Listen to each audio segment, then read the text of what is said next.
Cornelia Jensen, and this, which is almost done, is Microstructures VI. So this is the 6th iteration and the biggest of microstructures. Micro buildings, little buildings, small scale cityscape. I think scale is a very interesting thing because you could, even with the landscape paintings, it's a lot of times they're very much about scale. When I say scale, I mean not just the size, but the size relative to a human, to me or you, the human. I had a dollhouse when I was young.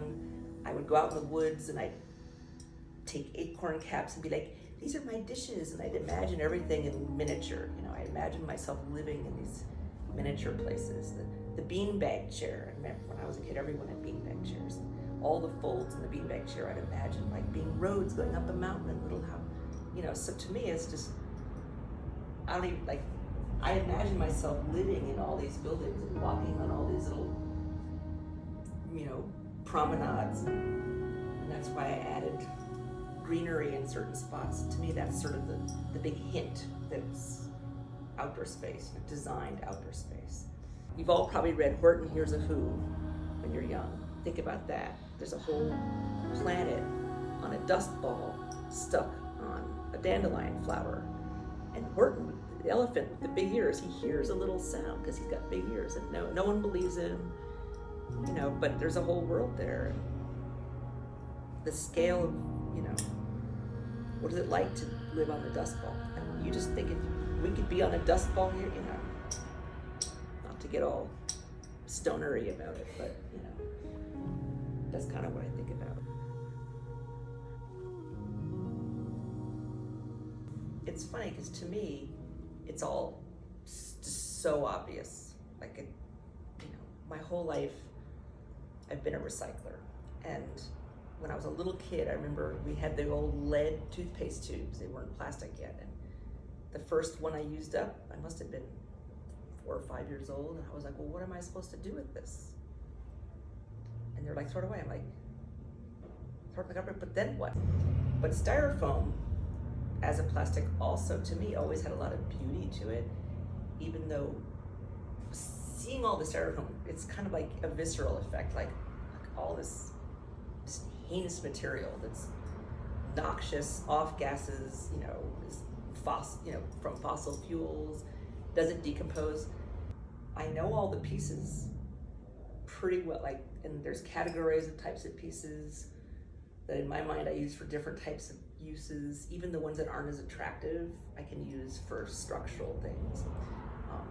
When I make it, it's kind of like a puzzle. I don't want to see any cords, I don't want to see any light directly, and I don't want to see the pins I use to pin it all together. I want it to be very clean and mysterious, which is why you can't walk back in there. Although every installation I've done has been site-specific, and so it depends on the space, how it's oriented. And so each one's unique, and each one is constructed piece by piece. Each piece has been a trial. Each single piece in here is trial and error, right?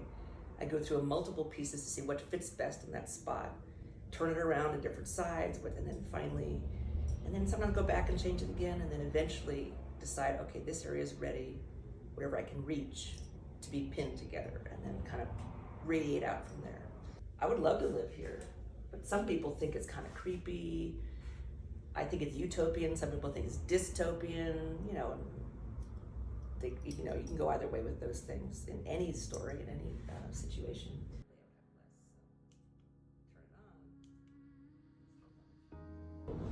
And that's really the idea. Is it's got the infrastructure. You know, it's got the greenery and it's got the light, and that some of it's light that comes through things, you know, makes them ambient, and some of it's reflected light.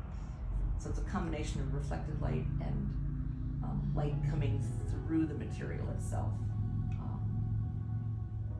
And I've always just thought that styrofoam, since as long as I can remember, I thought styrofoam is meant for this, is meant to have light inside of it. So when I first came here to see a show last fall, this space, I was like, this is the space where I have to do this.